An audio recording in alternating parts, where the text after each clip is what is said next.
None of you would do this if you were in the United States District Court. None of you. My colleagues in federal court would probably jail most of you. And for those of you that have practiced in federal court, this is not the way it goes. From the state's perspective, as well as the defense perspective, everything's filed in advance. So why should you do anything less than in this courtroom? I don't see the same level of professionalism and attentiveness that you all need to do in terms of getting issues fleshed out. It's last minute. That's not fair to anybody. I got a rule on them. I really want to get it right for everyone. I'm the gatekeeper. I have no interest in case other than see it's fairly tried. But things have got to change. That's why I asked that to you, Mr. Sharp, this morning. It wasn't for any other reason, because some of this stuff I'm just at a loss for. You all are seasoned advocates. It should not make a difference whether or not somebody brought it up or who said what. If you know it's going to be an issue, flag it, present it, and let me deal with it, or let me carve out a day so I can go ahead and deal with it. I can't deal with this as a witness on the stand. That's not right. We got a lot to get into. 5-hour live, condensed to what I can get it down to as fast as I could. Let's go.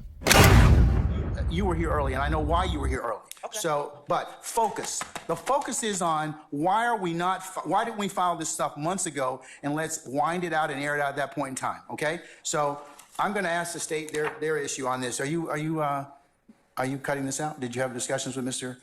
Sharp? Madam? We did have discussions. When? Well, this morning. That's too late. The evidence is excluded. The evidence is excluded. I'm going to exclude because I told you that this was going to happen. No. We're excluding that, and I'm going to exclude the PowerPoint that you all submitted. Well, you're not going to wholesale introduce it. We had no intention. Your Honor, all right. Let's be real clear. We did not intend to introduce this PowerPoint today. I have personally reached out via telephone and called at least 2 members of the defense team and asked them to call me back. And I would like but you all should not be identifying this stuff the moment of trial while the jury's sitting in a box. This is the last. I am not going to tolerate this any further. If you don't get together with your colleagues and flag issues and resolve them promptly, and if I have to take them up, remember, I can exclude them. We'll work the weekends, or we'll do a combination of both. So this time, I'm going to exclude those 2 sections. Your Honor, Mr. Atkins, he confronted this witness with those sections. I last week let them know that we were introducing that. If the exhibit's not ready and you haven't made, and you, no, well, Mr. Sharp's got objections to it. But Judge, Mr. Sharp can get in and have our evidence excluded every day that he makes an objection No. at midnight, and then comes in and says. Well, then you all should have gotten your stuff together before then. Some of our juries, please. Some of our juries. Have a seat, madam. Have a seat. You better exclude that, and next time, make sure you're prepared. Make sure you're prepared next time. I'm not going to do this anymore. I'm just not. We are starting right now. It's 1:20. So we have talked to them. We have said we don't agree. then file a motion and get it before me, and we'll take it up. Both of you all have equally responsibility to do that. The information they are seeking. Oh, it's going to be inadmissible right now. I'm saying, Judge, that you said to file a motion. There's nothing. I'm not going to have any more discussion about this, madam. I'm not. We talked to them this morning I don't. about that. Well, you know what? And I attempted to try to talk to them earlier this week. Well, then that's why we have to. Your Honor, so the court punishes the state because the defense. I'm not punishing anybody, but but prior preparation prevents poor performance. Be prepared, Judge. That's why I sent them what I sent them last week, a whole week and a half ago, 2 weeks. Your Honor. Well. And I have asked. I have said I would like to discuss. Our jury's coming in, madam. Our jury's coming in. Have a seat.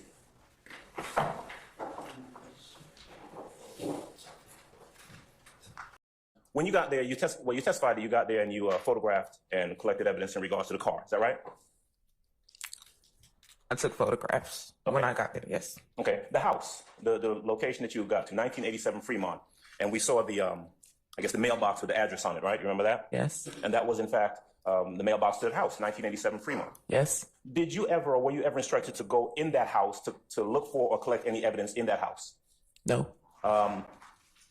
Were you ever instructed to even take any photographs of either the front of the house or anywhere inside of the house of anything that might be of any evidentiary value? I took photographs of the front of the house, but no, I wasn't directed inside of the house. Do you know whether any of the officers who were there were interacting with people inside of that house? Objection, speculation. Do you know? Same objection, Your Honor. I'll overrule that one. I'll even phrase it a different way. Did you observe any of the officers who were there on the scene interacting with anyone at that 1987 Fremont location? I don't recall. Okay. Let me move on then and ask you some questions about one of the other locations that you testified about. One of them was Hill Street. In that stack of pictures, which are pictures that you took? Correct. There are no pictures of a house that was supposedly shot at that you responded to, right? Correct. What was there was a vehicle with 3 individuals in it. Is that right? Was a vehicle. Correct. And you were asked to take photographs of the vehicle and the contents of that vehicle. Is that right? Correct. Did you take photographs of the 3 individuals who were in the vehicle? I don't recall, no. Okay. What about this? You said that GSR, gunshot residue. Remember being asked some questions about that earlier? Yes. And at this location that you had responded to, your information was that there had been a shooting, right? According to a report, yes. You did not find any shell casings outside this house that had supposedly been shot at, did you? No. Because if you had, you would have photographed them and collected those shell casings, wouldn't you? Correct. And if you had seen any bullet defects on this house that had supposedly been shot at, you would have photographed those bullet defects, wouldn't you? Correct. Because that would have been important in the investigation, true? Correct. It certainly would have corroborated that a house had been shot at that you had responded to, true? True. Okay. What you did do, though, is that you photographed the trunk and interior of this vehicle in these photographs that have been labeled States Exhibit 1 Foxtrot Foxtrot through 22 Foxtrot Foxtrot, right? Correct. All right. And in that vehicle, there were some guns found, right? Correct. So you got a vehicle, 3 guys in it, and 3 guns that you collected, right? Correct. Okay. Now, it wasn't done at the location, but I think I heard you say earlier that at Zone 3, you were the one who did the gunshot residue test on those 3 individuals, right? Correct. And I think if I wrote down your response correctly, you said there's really not a whole lot of technicality to it. There's a kit, you open the kit and you follow the directions. But that lead officer would have prepared a report, I presume, right? They normally would, right? They normally would, right? Correct. Okay. And that, whoever the lead officer is, although you wouldn't be able to come in here and tell us about why police did or did not go in a location where a car that had been shot was found in front of, the lead officer or detectives or police officers would be in a position to tell us that, right? I'm going to object, Your Honor. That calls for speculation. I sustain the objection.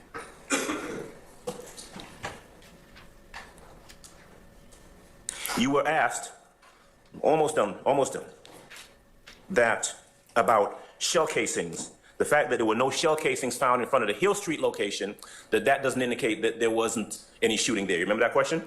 Yes. Well, at the Metropolitan Avenue location, where there was alleged that there was a shooting in front of this structure, this property, you actually looked for and found shell casings, right? Yes. Confirming what had allegedly occurred. True? True. No shell casings in front of Hill Street to confirm, or even defects to the house to confirm the report of a supposed shooting that had taken place there, right? Objection, speculation, Your Honor. I sustain the objection. All right, that's all. Thank you, Judge. One question. I would have chopped off my arm. He said He did. He said that. He said it throughout. Every chance we asked him a question, every time we asked him about this interview, and Ms. Hilton confronted him with the state's interview. I don't remember what I said, but I was high every day for a whole year, and I would say anything. I would say and done anything to get out of here. I would say and done anything. So throughout his testimony on the rec, he kept putting forward that he didn't remember and wasn't truthful and had reasons to not be truthful, and his impetus to not be truthful was he wanted to get out of jail. The one thing that is true and obvious from this recording is that the only thing he was asked to do was to be truthful, even by his trusted friend. He was asked to be truthful. That's it. So if he had any... Okay, but that's only a couple of statements from Mr. Hudson, which I agree with Mr. Adams may be marginally relevant in terms of what was said, but I think that he's already been kind of examined on that issue. So, But he never told the truth about it. He continued to be untruthful. but that's what the jury's going to decide. The jury is going to decide that particular issue. But I'm telling you, you get into more problems. offering this particular state. You just do. And we have to give them the prior inconsistent statements to make the decision. Otherwise, all they've heard is him saying, "I don't remember," and I would have told anything to cut off. Okay, but I understand that, and that's a disagreement, that you and Mr. Adams have and Ms. Hilton has. But all this other stuff, not relevant. It's not. The conversations with Mr. Hudson are not relevant. They're not. So I mean.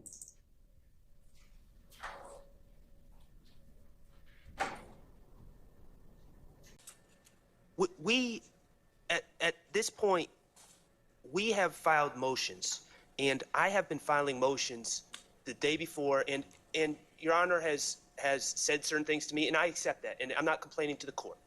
But the things that I've filed in those motions are legal arguments that I never thought I would have to make, because I did not think the state would ever try to admit such evidence. Because we have all gone to law school, we all know what hearsay is, we all know what inadmissible evidence is, we all know what irrelevant evidence is, we all know that we wouldn't play recordings that talk about unrelated crimes, wholly unrelated crimes. We all know that we wouldn't play recordings where people say what other people said.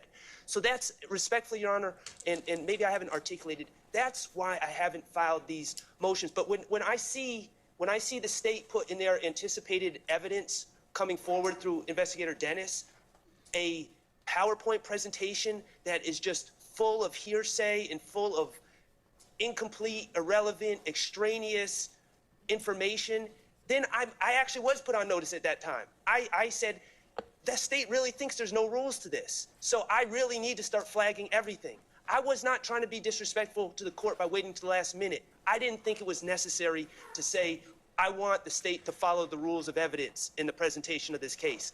I am now on notice, and I will be flagging everything I can think of, and try to have a happy judge, because you will be a forewarned judge. But I want you to understand that that's where I'm coming from. I understand. And so a lot of these things, I just didn't think we'd need to argue about.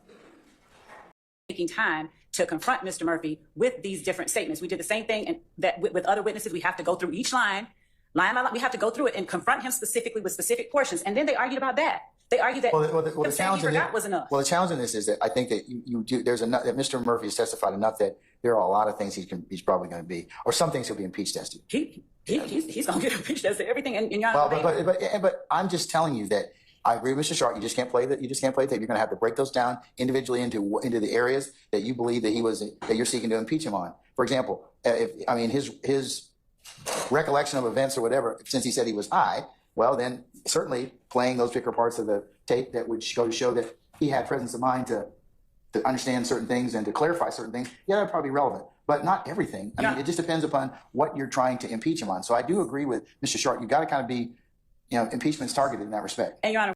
So let's go to a couple of things, man. Miss Love was talking about I called. You called a busy law office on purpose because before the judge said, keep me in the loop. Is that not what he said? He said, keep me in the loop and send out an email and send it to the other person. I can't remember what his name is. That's my first problem. So she 100% knew exactly what she was doing, bro. Now, we can go to the testimony of the lady, but bro, I ain't gonna hold you. It was excruciating, freaking excruciating to hear this woman speak. I mean, bruh, I wanted to force a whole gallon of lotion down her goddamn mouth and then flush it in with water, because I'm like, do it hurt to speak? And then I was thinking to myself, do you not want to be here? And I think it was that. She didn't want to be there, bro. She had already retired. She already called this part of her life already done and over with. And then you coming and testifying about something damn near 10 years ago.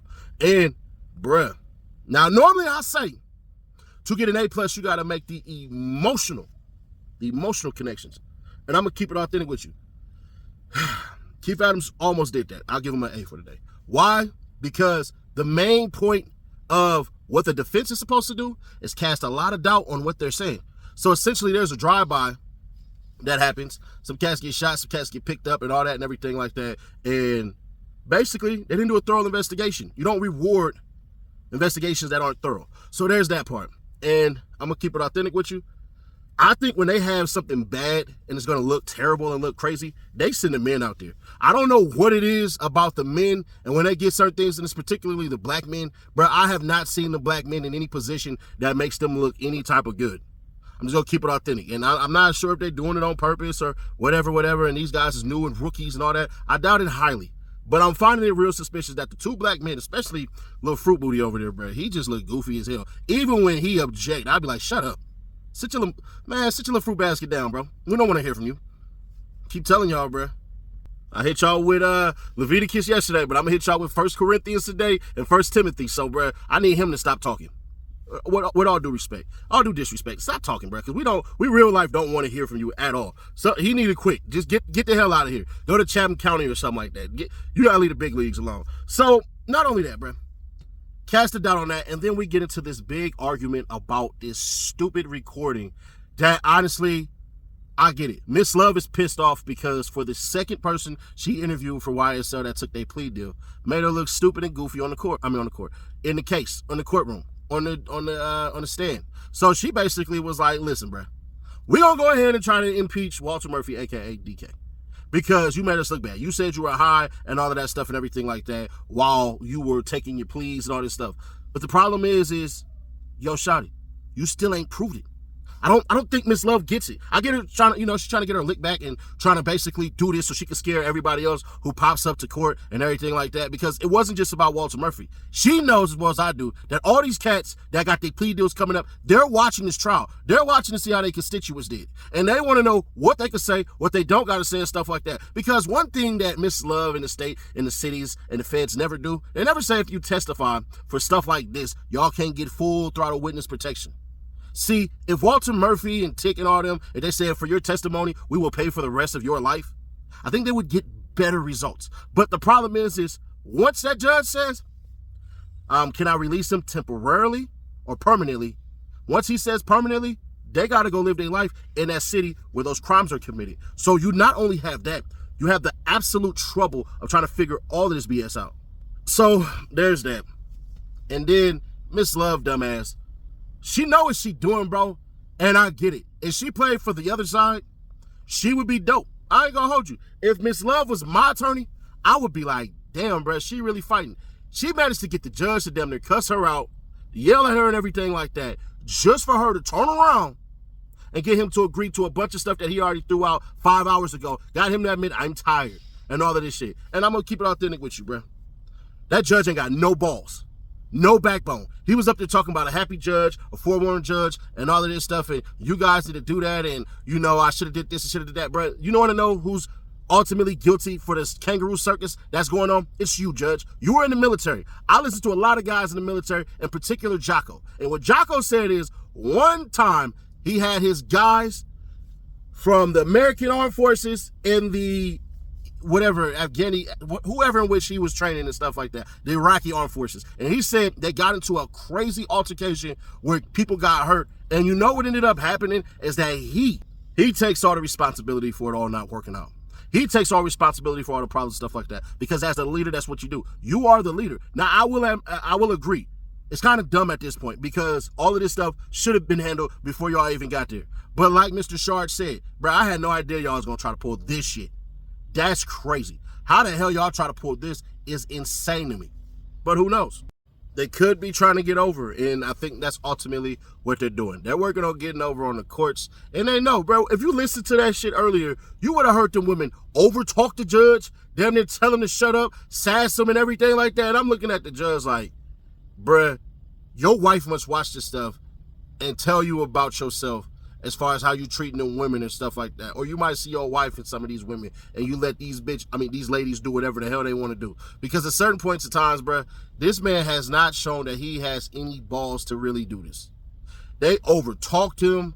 They sat up there and tried to get him to reverse his decision for about a whole hour, and then he eventually capitulated. To the point where he was about to yell at Miss Hilton, but he was like, nah, I'm not even going to do that.